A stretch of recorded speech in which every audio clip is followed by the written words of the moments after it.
I never imagined a single morning could rewrite the entire course of my life, turning trust into suspicion, friendship into manipulation, and marriage into a battlefield I never asked to fight in. My name is Daniel Hart, an ordinary husband who always believed that loyalty and love were enough to protect a relationship. I believed that honesty built strong marriages, that communication solved everything, and that the people closest to us would never betray us. I believed all of that, until the day I woke up with the power to hear every unspoken thought around me. It all started on a quiet Friday morning. My wife, Emma, had just received an important invitation to speak at an international business summit. It was a huge opportunity, one she'd worked toward for years.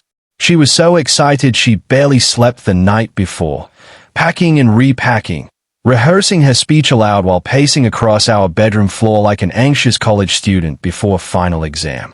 "Daniel, I'm counting on you," she said, fastening the last button on her blazer while rushing from room to room to make sure everything was ready. "Please make sure Lily and Harper feel welcome while I'm gone. They don't visit often, and they really wanted to spend time together this weekend. I'll feel terrible if they don't enjoy it." Lily and Harper, her two closest friends since university. I knew them, but only in the polite, surface-level way husbands often know their wives' friends. I saw them at gatherings, birthdays, holidays, but I never spent more than 10 minutes alone with either of them. To Emma, they were sisters. To me, they were simply familiar names. I put my hands on her shoulders and smiled. "Don't worry. I've got everything under control. Just go win that conference. I'll take care of the rest." She hugged me tightly, longer than usual. I didn't know then that it was the last peaceful moment we'd have for a very long time. The door closed behind her, and suddenly the house felt unnaturally quiet. A minute later, the silence broke when the doorbell rang. I took a deep breath and opened it, preparing to be the perfect host. Lily stood before me first, tall, sharp, and polished like a CEO walking out of a magazine cover photo. She wore a fitted mocha-colored suit, her hair twisted into a neat knot, every detail radiating control. She looked me over with a smile that was perfectly polite but never reached her eyes. Behind her was Harper, dressed in a soft pastel dress, her curls bouncing with each step. Sweet, gentle Harper, the kind of person who always spoke softly, laughed shyly, and gave warm hugs that felt like sunshine. If Lily was winter, Harper was spring. "Thanks for having us, Daniel," Lily said with a practiced smile. "Emma said you'd take good care of us." "Thank you for letting us stay," Harper added in her soft voice. I carried their bags inside and led them to the living room. The air felt stiff, three people trying not to stare at each other too long. I offered fruit, drinks, coffee, anything to break the awkwardness. And that's when it happened. As I sliced apples in the kitchen, the sharpest pain shot through my head, like lightning tearing behind my eyes. My knees buckled. I grabbed the counter, struggling to stay on my feet. A roaring ringing filled my ears, like hundreds of bees trapped inside my skull. I squeezed my eyes shut, afraid I might black out. And then, just as suddenly as it came, the pain stopped. Silence. But not silence. Voices. Dozens of voices. Whispering, murmuring, overlapping, yet not spoken aloud. Is trying way too hard to impress us. "This hand-drip coffee tastes like cheap instant. Emma always acts like he's perfect. What's so special about him anyway?" I froze. Those words weren't coming from anyone's mouth. Lily and Harper were sitting silently in the living room, scrolling through their phones. But I could hear them. I was hearing their thoughts. My heart pounded. I stood perfectly still, terrified that if I moved, I'd break whatever strange reality I'd just fallen into. Was I losing my mind? I peeked carefully into the living room. Lily sat elegantly, legs crossed, smiling faintly. But inside, her thoughts spat venom. I knew this weekend would be boring. He's so plain. And this house, no style whatsoever. Emma could do so much better. I stared at her, stunned. Lily looked up and gave me a perfect, polite smile, the kind people wear to funerals or job interviews. Harper leaned forward and smelled her coffee, her thoughts soft but judgmental. Bitter and burnt. I'll just pretend to like it, I guess. Why did Emma marry someone with such basic taste? I almost dropped the fruit plate right there. That was the moment the world shifted. The moment I realized how much people hide behind pretty smiles and polite voices. The moment I sensed that kindness can be nothing more than decoration, and underneath it, a storm of cruelty can exist without a sound. I tried to shake it off. Maybe I misunderstood. Maybe I was hallucinating. Maybe the headache had scrambled my brain. But the voices didn't stop. Through dinner conversation, through their compliments, through forced laughter, I heard every unspoken truth, every hidden complaint, every silent judgment. And I began to understand what people really meant behind the words they said. At first, I thought I could handle it. Maybe it was even useful. But I had no idea what this ability would eventually cost me. I didn't know it would tear open secrets I never wanted to hear, or that it would destroy the one thing I trusted most, my marriage. Because the real disaster didn't begin with hearing Lily and Harper. The real disaster began that night, when Emma called from her hotel. We talked about her day, her preparations, the speech she'd give the next morning. She sounded tired, but happy. We laughed a little, joked, and said goodnight. But after she hung up, she murmured something in her sleep. A name. A man's name. A name I had never heard before. And the moment I heard it, something inside me shattered. That night, I lay awake, staring at the ceiling, listening to the whispers of thoughts around me, trying to understand how everything I believed could fall apart in a single breath. And I promised myself one thing. The next morning I woke up with a heaviness in my chest that felt like concrete pressing against my ribs. My mind wouldn't stop replaying the moment from the night before. Emma mumbling that unknown name in her sleep. Adrian. That was the name. Soft, fragile, whispered as if it carried warmth and longing. Not like a stranger, not like a coworker, more like someone who lived inside her heart. I stayed up at the ceiling, listening to the low hum of the air conditioner and the distant murmur of traffic outside. The world looked exactly the same, but inside, everything had changed. A simple name shouldn't mean anything, but somehow it felt like a blade pressed against the thin wall of trust that held my life together. Eventually, I forced myself out of bed. I reminded myself that Lily and Harper were still here, and I needed to be a good host. For appearances, for Emma, for myself. The wooden floor felt cold under my feet as I walked to the kitchen, trying to push my anxiety deep enough that I could function. I cracked eggs into a bowl, sliced bread, boiled water, routine motions that helped me focus. But halfway through whisking the eggs, voices started again. Soft, buzzing, floating in the space around me. Can't he move any faster? I hope breakfast is better than last night. God, why does he walk so loud?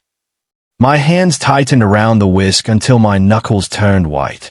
The voices were clearer now, sharper and more intrusive than the day before. It felt like someone had removed a filter and turned the volume to maximum. Is this how it's going to be now? Always. The thought terrified me. I carried the breakfast tray back into the dining room. Lily and Harper sat politely at the table, smiling like porcelain dolls. Yet the moment I stepped near them, the thoughts hit again. Lily looked at the food, her expression unreadable. Does he seriously think scrambled eggs count as a real breakfast? Harper tucked a curl behind her ear. I wish we had gone to a cafe. This feels awkward. Why is he pretending so hard? I forced myself to smile. Breakfast is ready. I hope you like it. Oh, thank you, Daniel. Harper beamed with exaggerated sweetness. It looks delicious. Lily nodded politely. Very thoughtful of you. Their voices spoken aloud were friendly, warm even, but their thoughts were razor blades. And every blade sliced deeper than the one before. I sat down with them, trying to look relaxed. I picked up my fork and pushed my eggs around the plate. Lily took a bite and smiled brightly. Wow, this is wonderful. Bland. Overcooked. I can't wait until this weekend is over. Harper sipped her juice. So, how are things with you and Emma? Still newlyweds in spirit. My stomach twisted. How do you answer that when your world has started shaking? We're good, I said slowly. Actually, great. He hesitated. Why did he hesitate? Harper thought. Maybe their marriage isn't as perfect as Emma claims. Lily leaned forward. She told us the conference team is really impressed with her. I wouldn't be shocked if she gets a promotion after this. I smiled, though it hurt. She deserves it. She's too good for him anyway. For the first time, I didn't just hear the words. I felt them, like needles under my skin. My heart pounded, and I had to look away before my frustration showed. "Excuse me," I muttered, pushing back my chair. "I just need a second." I walked to the sink and turned on the faucet, letting the water run while I stared out the window. Cars passed by. Sunlight filtered through trees. Kids walked to school with backpacks bouncing on their shoulders. The ordinary world, untouched by the chaos inside me. What is happening to me? Why am I hearing this? And why now? As I gripped the edge of the counter, another thought hit me. Uninvited, sharp. What if the name she whispered wasn't harmless? What if something real is happening behind my back? The instant the thought appeared, it clung to me like a parasite. I couldn't shake it. I needed proof. Something tangible. I needed answers before suspicion consumed me. And that's when the voices from the dining room shifted. Harper sighed loudly in her mind. After breakfast, we should take him shopping. Let's test his generosity. I want to see if Emma's husband is really as perfect as she says. Lily's thoughts followed instantly. Yes, we'll take him to Sterling Court. If he refuses to pay, we'll know what kind of man he really is. Maybe we'll try that blue designer bag. $58,000 should do it. I froze. $58,000 on a bag. Suddenly, all of this felt less like innocent friendship and more like a setup. A test. A trap. I turned off the faucet and walked back to the table, my face calm but my chest burning. So, Lily said brightly, we were thinking of going shopping today. Maybe walk around a bit.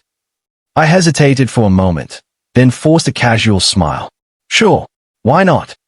Hook, line, and sinker, Lily thought smugly. I clenched my jaw, but stayed silent. If they wanted to test me, fine, I would play along. But I wasn't going to be the fool they assumed I was. Not anymore. The drive to Sterling Court was suffocating.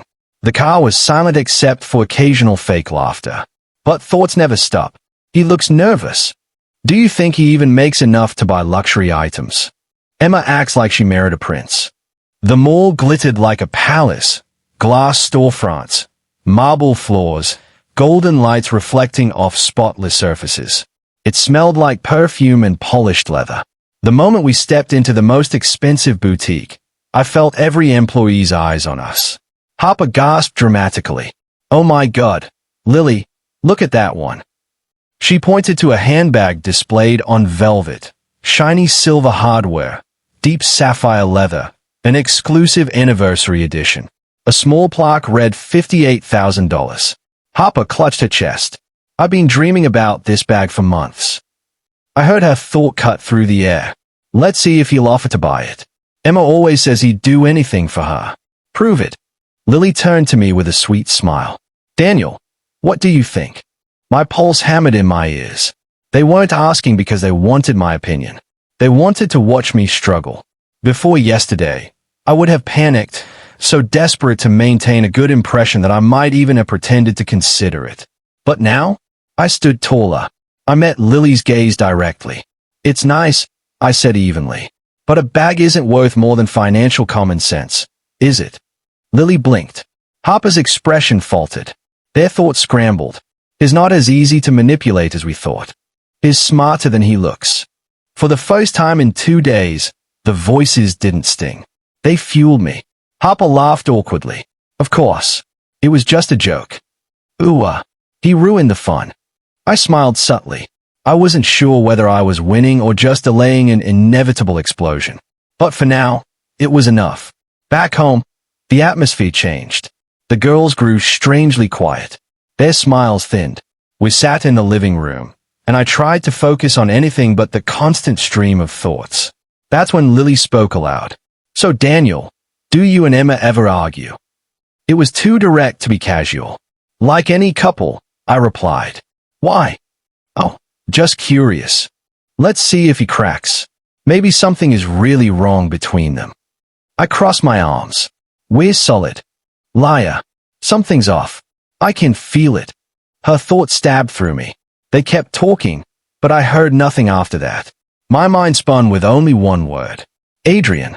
By evening, the tension in my chest became unbearable. I excused myself and went to the bedroom. I sat on the edge of the bed and stared at Emma's pillow, still indented from the shape of her head. What if I was wrong? What if I was destroying trust based on nothing more than a name? And yet, the way she said it, soft, intimate, my heartbeat accelerated. I grabbed my phone. If I wanted to know the truth, there was only one way. I opened her messages. My thumb hovered over the search bar. I typed the name. Enter. One conversation appeared. And at the top, staring back at me in clean black letters, was a contact name I had never seen before. My vision blurred. I felt something inside me collapse. Quietly, painfully, completely. And then, before I could react, another voice hit me like a punch to the ribs. I jumped to my feet, whipped around. Lily was standing silently in the doorway. Her mouth never moved, but her thoughts screamed. The moment I realized Lily was standing behind me, every muscle in my body tightened. I felt like a prisoner caught red-handed, even though the phone I held belonged to my wife, my partner, the person I trusted most in the world. She didn't speak. She didn't move.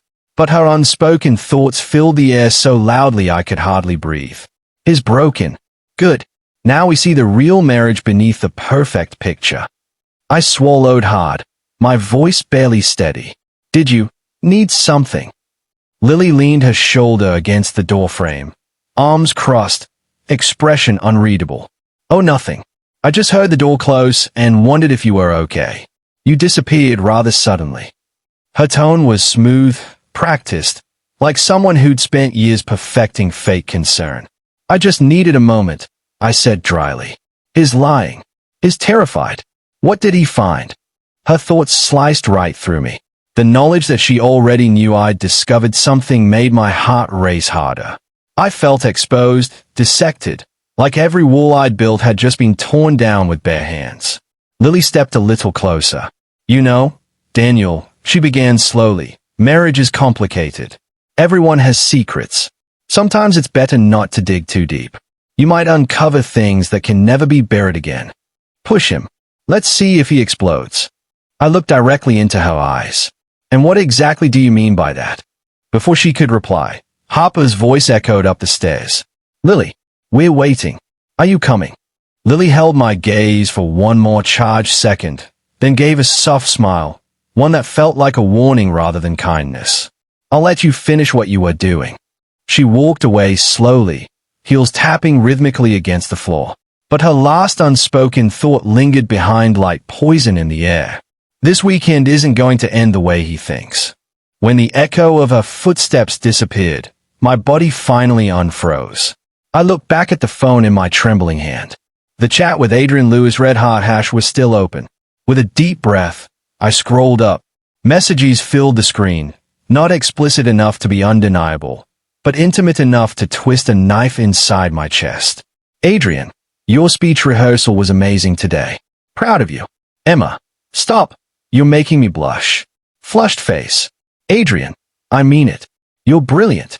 Emma, thank you. I needed that more than you know. Adrian, can't wait to see you tomorrow morning. Coffee at 8? Emma, same place. Don't be late this time. Smiling face with open mouth and cold sweat. I felt sick. I kept scrolling. Adrian, wish I could hear your voice right now. Emma, I'm right here. Just a call away. A call away. A call away.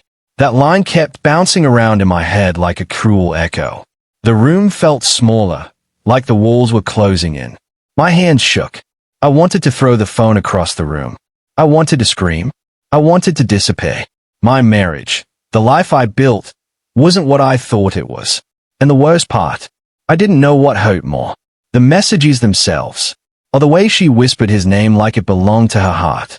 I sat on the edge of the bed, trying to control my breathing. My thoughts spiraled. What if this had been going on for months? What if the promotion wasn't the only reason she'd been coming home late? What if every business trip was actually something else entirely? I pressed the heels of my palms against my eyes, desperate to stop the storm inside me. But the storm didn't stop. It grew. Suddenly, Harper appeared at the doorway, gentle, uncertain, hands clasped in front of her. Her spoken voice trembled. "Daniel, are you okay?" But her thoughts spoke the truth. "He looks like he's falling apart. Should we stop or keep going?" I looked up at her, unable to hide the pain anymore. "Do you know who Adrian is?" I asked quietly. Harper's eyes widened, just a fraction, but I caught it. "He found out. Lily is going to love this." "Daniel, I think you're misunderstanding," she said out loud. "It's not what you think." "Oh." My voice cracked.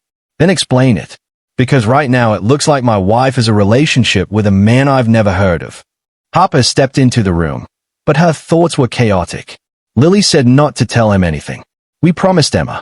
We shouldn't talk about this," she whispered. "It's not my place." I snapped. "Not your place. Not your place." My voice rose, anger shaking through every syllable. "He's talking to my wife at midnight and meeting her for morning coffee while I'm here trying to keep her friends comfortable, and it's not your place." Tears filled Harper's eyes, real ones this time. But her thoughts weren't apologetic. If he knew the truth, everything would fall apart. I took a step toward her. "Tell me the truth, please."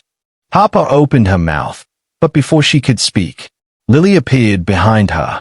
Expression cold, posture perfect, eyes sharp as glass. "Enough."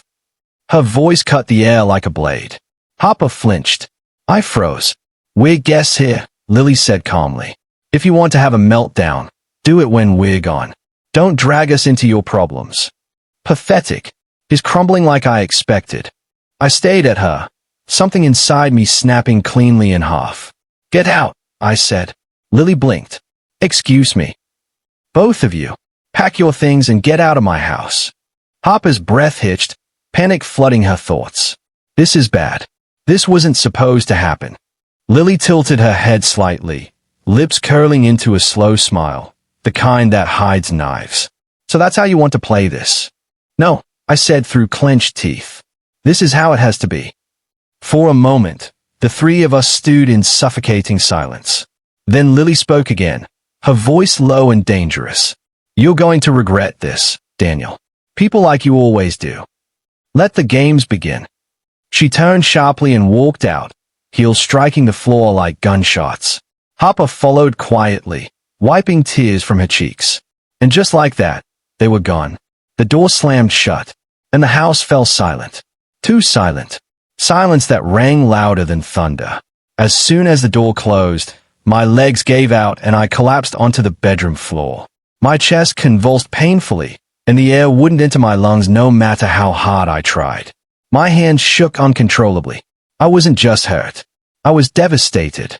I buried my face in my hands and sobbed. Raw, violent, uncontrollable. The kind of crying that rips through your ribs and leaves you gasping for breath. Everything I believed in, love, loyalty, trust, partnership, felt like a cruel joke. How could she? Why didn't she tell me? Why did she whisper his name? Was I not enough? My thoughts blurred. My vision fogged. I felt myself dissolving into pieces I didn't know how to reassemble. I don't know how long I sat there. Minutes? An hour? Time didn't feel real anymore. Eventually, I lifted my head and looked at the phone still lying beside me, the screen glowing faintly in the darkening room. I wiped my eyes with a shaking hand. If I wanted answers, I needed proof. And proof was one call away. With trembling fingers, I dialed Emma. The phone rang once, twice, 3 times, then clicked. "Hey, love," she answered softly. "Everything okay?" I inhaled sharply. "Emma, we need to talk." There was a pause. A long, heavy, loaded pause. And then, "Daniel," she whispered, voice trembling. Heart stopped, and just as I opened my mouth to respond, the line went dead. She hung up, and I knew then, without any doubt. I stood there in the silence of that cold, unfamiliar living room, surrounded by walls that felt like they were closing in on me. My heart was racing so fast that I could hear the pounding in my ears. I could taste the metallic flavor of fear in my mouth. I didn't want to say a word. I didn't want to break the moment, because I knew that once the truth was spoken, nothing would ever be the same again. She stayed at me, frozen. Her face had turned pale, her lips trembling, her eyes flooding with panic. Panic, not guilt. That's what shattered me. If she had been guilty, maybe I could have yelled or cried or demanded answers. But she just looked terrified, like someone who was about to lose something she wasn't prepared to lose. I asked again, quietly, my voice barely existing. She swallowed hard, unable to speak. Her body shook visibly, like she was fighting herself, trying to find words she didn't want to say. I stepped closer, not angrily, not aggressively, just tired. For a moment, everything went still.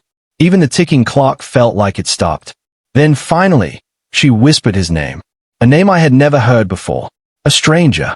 Someone who suddenly felt like a ghost standing right between us. And then, quietly, barely more than a breath, she said, "A mistake." That word cut deeper than any confession. A mistake is forgetting your keys. A mistake is burning dinner. A mistake is sending a message to the wrong person. A mistake is not giving your heart, your trust, your body to someone else. I felt every part of me collapse inward. My ribs felt tight, my stomach twisted, my legs barely holding me up. But I stood there, forcing myself not to fall apart in front of her. My voice cracked as I said. She looked away, wiping tears that streamed down her cheeks uncontrollably. 3 months, 90 days, 90 nights. While I was at work trying to build a better life for us. While I was planning surprises. While I was dreaming of a future. She was already gone. The silence that followed was unbearable. It wasn't silence. It was destruction. I could feel it tearing me apart from the inside. And then something inside me finally broke open. I didn't yell. I didn't cry. I didn't beg. I simply said. That question hung in the air like a storm waiting to break. She froze again, because she couldn't say no. She couldn't lie anymore. She closed her eyes, and her silence was the answer I never wanted. My breath left my body like someone punched through my lungs. I backed away slowly, feeling like I was moving underwater. Everything blurred. The room spun. The world lost sound. I sat down on the edge of the sofa because my legs couldn't support me anymore. My hands were shaking uncontrollably, and I stared at the floor trying not to collapse completely. Finally, she knelt in front of me, grabbing my hands, crying desperately. But I couldn't feel her hands. I couldn't feel anything. I asked her one more question. She cried harder, choking on her words. So she destroyed it instead. She said something I will never forget. That was the moment I realized it was never about him. It was about the part of her that believed she was unlovable. And I had spent years trying to convince her otherwise. But you cannot save someone who doesn't want to be saved. You cannot carry someone who refuses to walk. The weight of years fell on me all at once. Every moment we laughed, every photo, every promise, every memory. They all felt like stones crushing my chest. And then something inside me changed.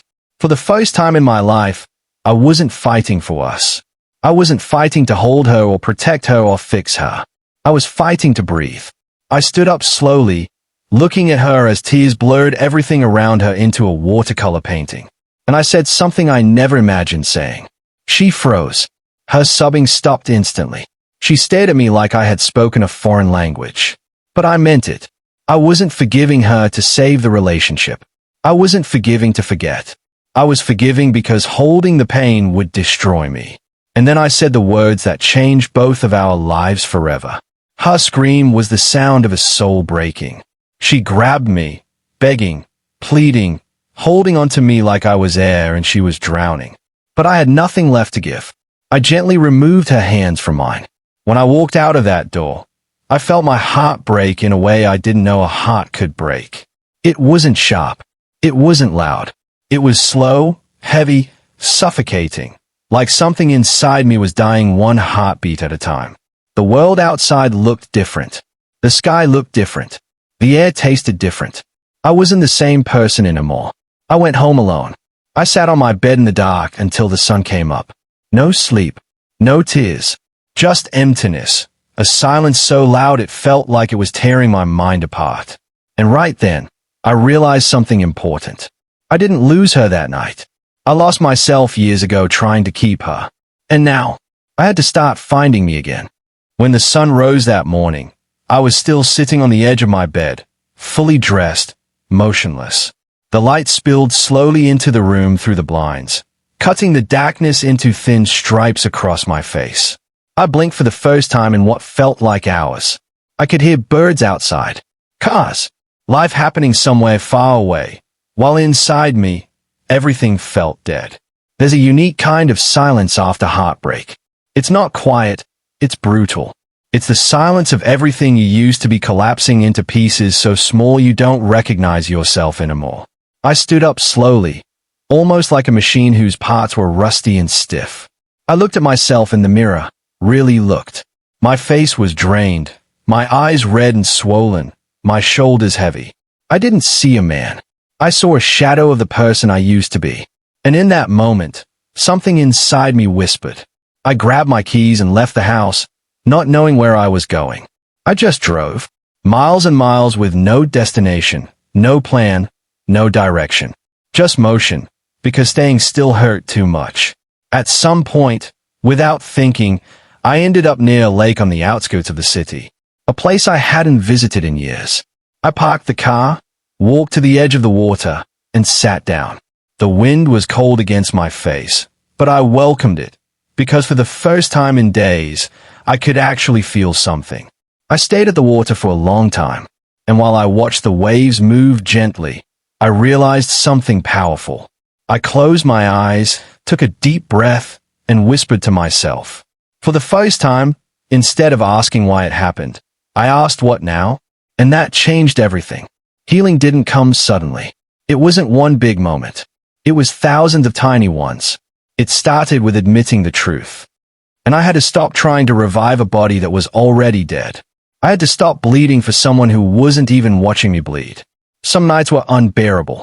Some days I wanted to call her, to hear her voice, to pretend nothing happened. But every time I reached for the phone, I remembered the moment she couldn't say she loved me anymore, and I would put the phone down. I started writing in a notebook, everything I was feeling, every memory, every thought. My hands shook sometimes, but I kept writing. And on one page, I wrote something that changed me. I began to take care of myself again, not because I felt strong, but because I needed to survive. I went back to the gym, even when I felt like collapsing. I started going on walks, forcing myself to watch sunsets. I made coffee in the morning and learned to enjoy my own silence. I cut contact completely, not out of anger, but for peace. For the first time in years, I cooked dinner for one. For the first time in years, I sat alone without feeling afraid. And in that space, I started to meet myself again.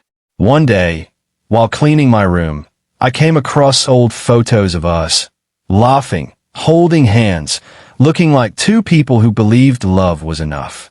My heart clenched painfully, but instead of breaking, I smiled sadly.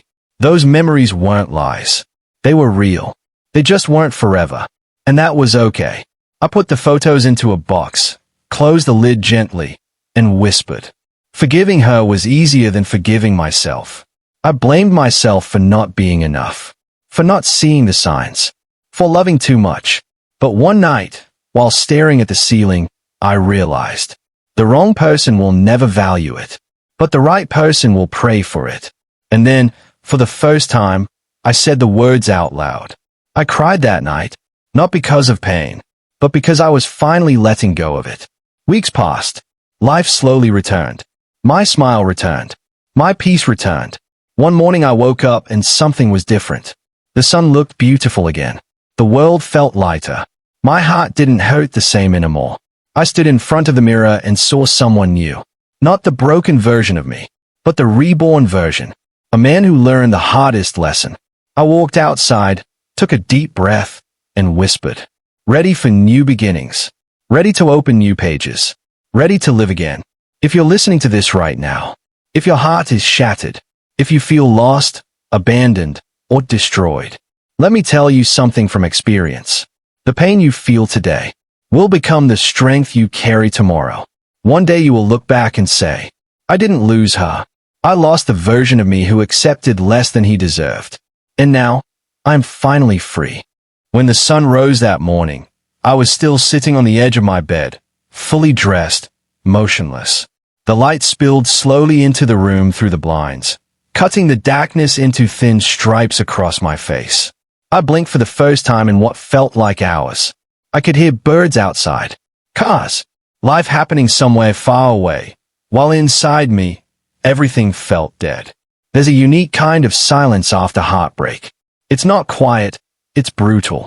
It's the silence of everything you used to be collapsing into pieces so small you don't recognize yourself anymore. I stood up slowly, almost like a machine whose parts were rusty and stiff. I looked at myself in the mirror, really looked. My face was drained, my eyes red and swollen, my shoulders heavy. I didn't see a man. I saw a shadow of the person I used to be. And in that moment, something inside me whispered. I grabbed my keys and left the house, not knowing where I was going. I just drove, miles and miles with no destination, no plan, no direction. Just motion, because staying still hurt too much. At some point, without thinking, I ended up near a lake on the outskirts of the city, a place I hadn't visited in years. I parked the car, walked to the edge of the water, and sat down. The wind was cold against my face, but I welcomed it, because for the first time in days, I could actually feel something. I stayed at the water for a long time, and while I watched the waves move gently, I realized something powerful. I closed my eyes, took a deep breath, and whispered to myself. For the first time, instead of asking why it happened, I asked what now, and that changed everything. Healing didn't come suddenly. It wasn't one big moment. It was thousands of tiny ones. It started with admitting the truth. And I had to stop trying to revive a body that was already dead. I had to stop bleeding for someone who wasn't even watching me bleed. Some nights were unbearable. Some days I wanted to call her, to hear her voice, to pretend nothing happened. But every time I reached for the phone, I remembered the moment she couldn't say she loved me anymore, and I would put the phone down. I started writing in a notebook, everything I was feeling, every memory, every thought. My hands shook sometimes, but I kept writing. And on one page, I wrote something that changed me. I began to take care of myself again. Not because I felt strong, but because I needed to survive. I went back to the gym, even when I felt like collapsing. I started going on walks, forcing myself to watch sunsets. I made coffee in the morning and learned to enjoy my own silence. I cut contact completely, not out of anger, but for peace. For the first time in years, I cooked dinner for one. For the first time in years, I sat alone without feeling afraid.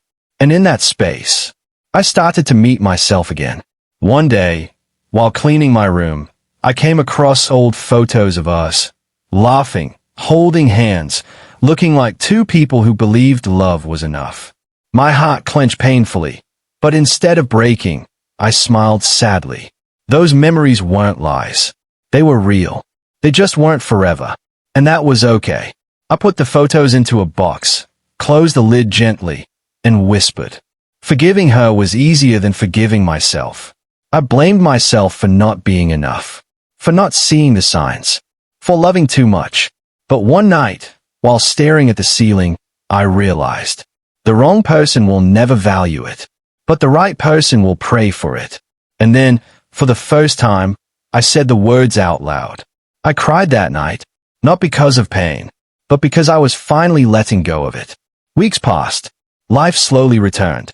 My smile returned. My peace returned. One morning I woke up and something was different. The sun looked beautiful again. The world felt lighter. My heart didn't hurt the same anymore. I stood in front of the mirror and saw someone new. Not the broken version of me, but the reborn version. A man who learned the hardest lesson. I walked outside, took a deep breath, and whispered. Ready for new beginnings. Ready to open new pages. Ready to live again. If you're listening to this right now, if your heart is shattered, if you feel lost, abandoned, or destroyed, let me tell you something from experience. The pain you feel today will become the strength you carry tomorrow. One day you will look back and say, I didn't lose her. I lost the version of me who accepted less than he deserved. And now, I'm finally free.